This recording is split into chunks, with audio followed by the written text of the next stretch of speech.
Hi! Welcome to Bookbox. Don't forget to subscribe and tap the bell icon to get our latest videos.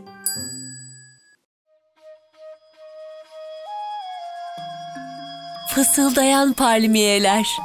Yazan Deepa Gangvani ve Tina Suhanek.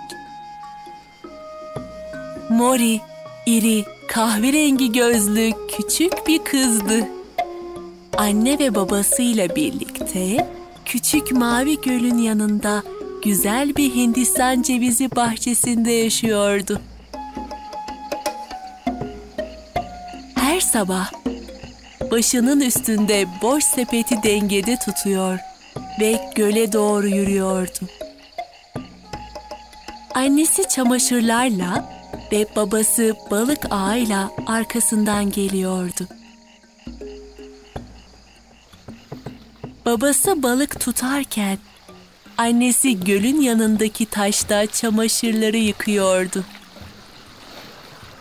Babası ağı kıyıya çeker ve büyük sepeti ağzına kadar balıkla doldururdu. Arada bir ağa kaplumbağa takılırdı. Ama Mori hemen onu kurtarırdı. Güneşli bir sabah babasıyla balık tutarken Mori dedi ki, "Her gün bu kadar çok balık yakalarsak bir gün hiç balık kalmayacak." Annesi güldü ve onu okula gönderdi. Ağaçların gölgesinin altında Mori'nin annesi huzursuz bir uykuya daldı. Rüyasında hiç balık kalmamış gölü gördü.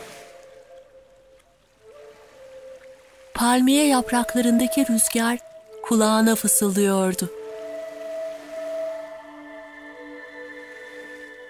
Su ve toprak hep ailene baktı.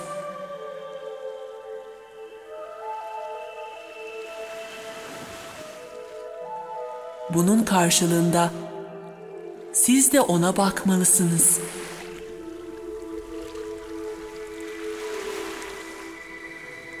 Gözünde yaşlarla uyandı. Çünkü yeterince balık satmadan Mori'yi nasıl büyüteceğini bilmiyordu. Hindistan cevizi hasırı örerek ve rüyasını düşünerek tüm öğleden sonra oturdu. O gece gaz lambası gecenin derinliğinde yanarken Mori ailesinin fısıltısını duydu.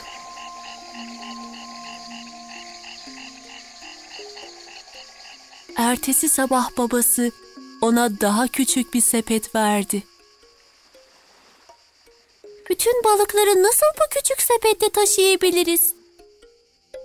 diye sordu Mori.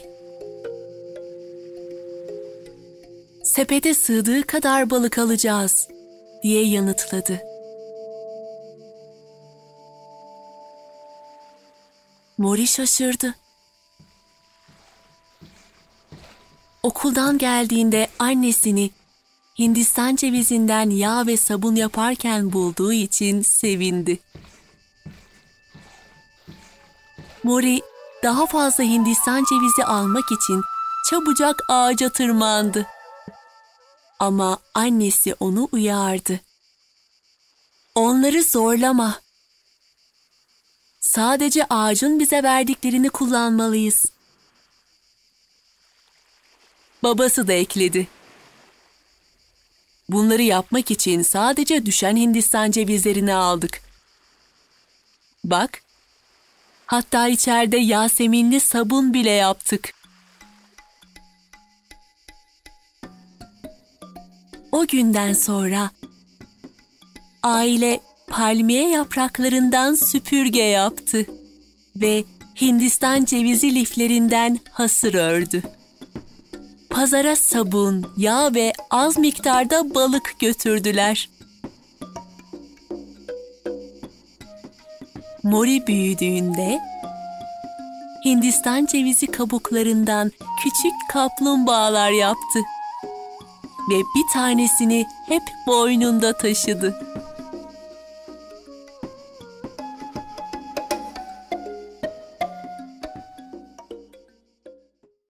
Hey there! Don't forget to like and share this video. Also, please leave your comments below.